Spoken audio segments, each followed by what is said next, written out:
Okay.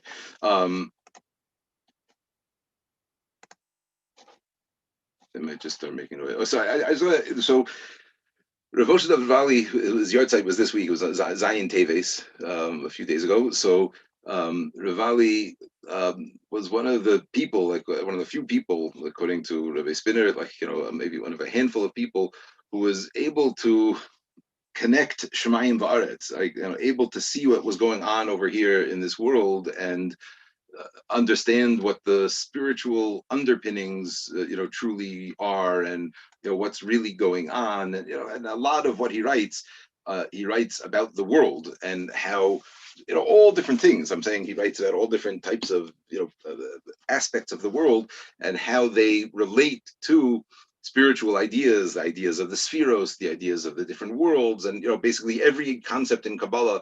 Rav Vali found aspects of it in this world and representations of it, and nothing in the world happens just for coincidence. Everything means something, and that was very much his approach.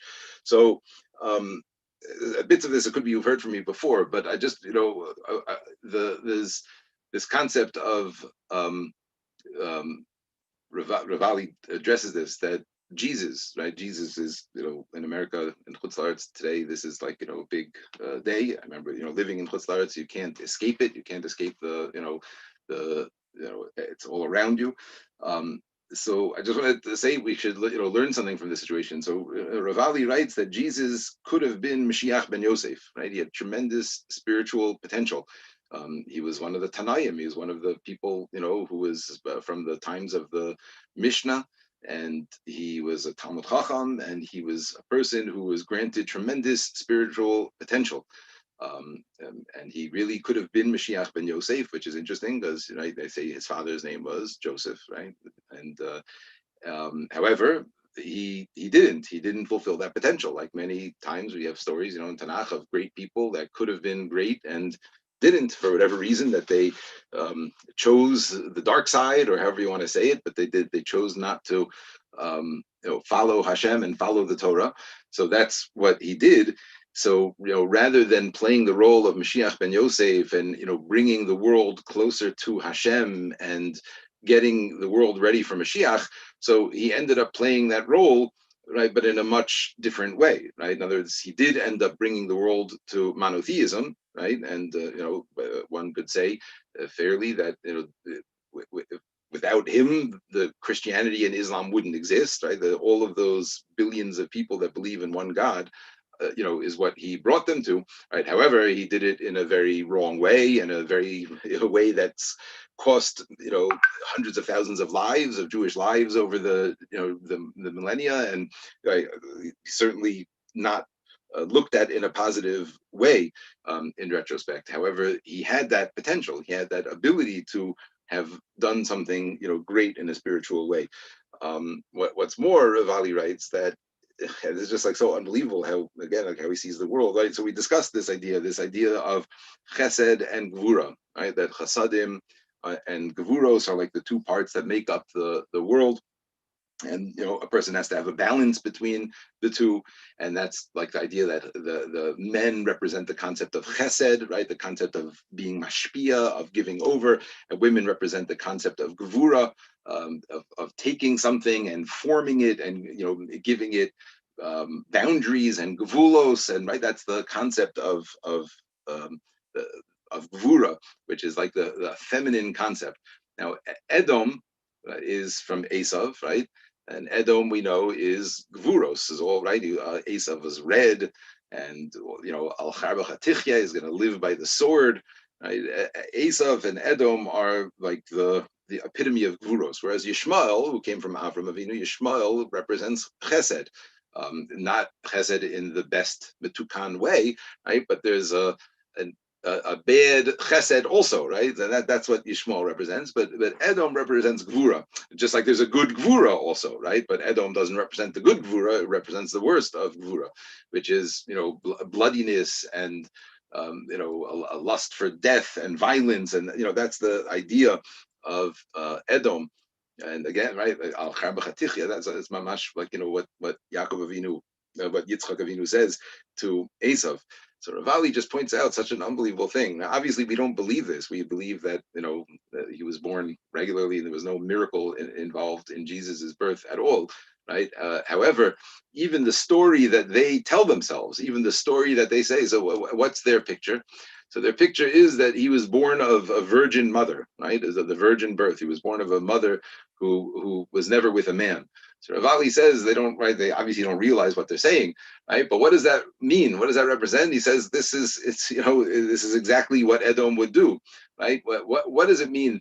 A basula, a woman who was never with a man, right? So we just said before, right? Like a man represents the idea of chesed, right? But it's on its own, and a woman represents the idea of gvura, but she's on her own. But when they're together, when there's a zivug, when there's a connection between the two, so then there's a balance.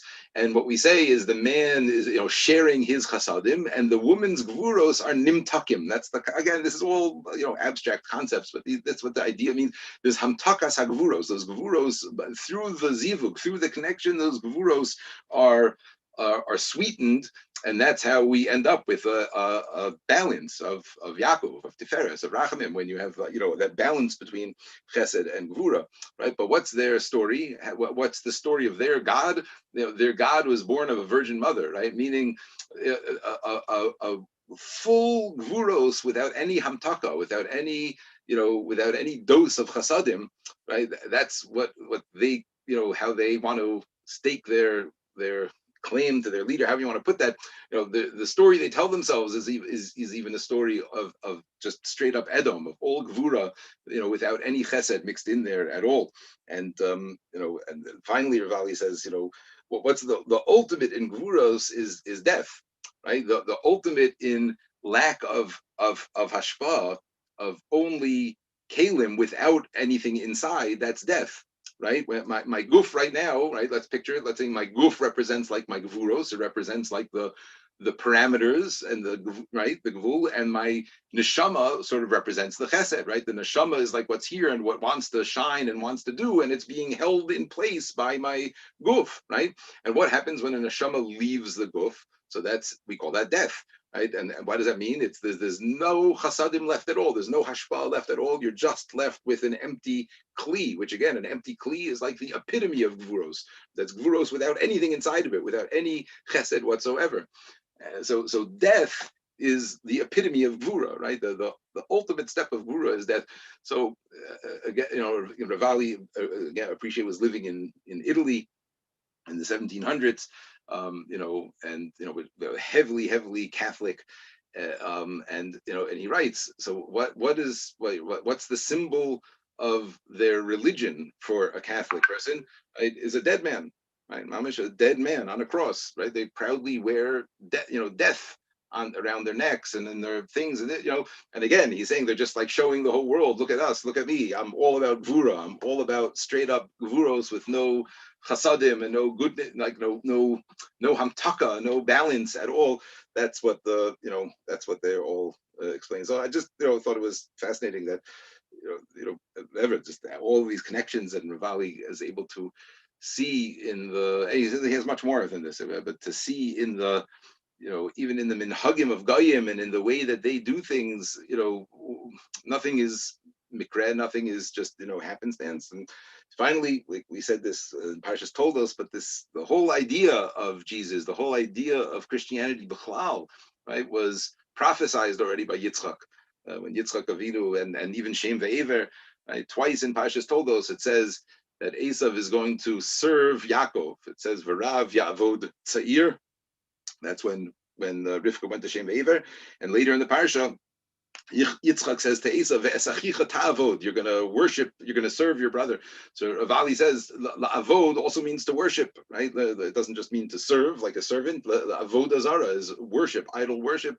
And he said, "Esachicha ta'avod" means that Yitzchak was telling Esav, when your descendants in the future are going to one day decide to turn to God, and they're going to leave behind their pagan gods, and they're going to find Hashem, it's going to be through a Jew. It's going to be through Yaakov. Esachicha ta'avod. You're going to worship your brother, and and that's what Rav Vali says. That's all the goyim that are today celebrating this day. They're celebrating a Jew. They're celebrating the birthday or whatever, and their worship of us, of one of us. So it's just very, very fascinating. Anyway, okay, have a great Shabbos, everybody. Have an easy, meaningful fast. Finally, I'll just say this last point, but I put this on all of the halacha chats, but I just want everybody to know, as much as I could say, I know there's a lot of different opinions about the vaccine, and different people have all different feelings about it, etc., which I might have also. I've discussed this with Rav Weiss now a number of times, and he unequivocal, absolutely, totally unequivocal, that every single person should be getting this vaccine, even if there is a risk. Not because he believes it's no possible risk at all. There's no such thing as any medical procedure or anything in medicine that has no possible risk. There's no such thing. However, the risks that are associated with the potential of taking the vaccine, Rav Weiss holds, are totally insignificant relative to the risks of what's happening, which I don't know if you guys know, but there's a very, very big uptick now in Israel. And they're going into a full lockdown on Sunday. They're closing all the stores and closing most of the schools again and everything. It's like, there's been a lot of, a lot of cases and a lot of deaths, unfortunately.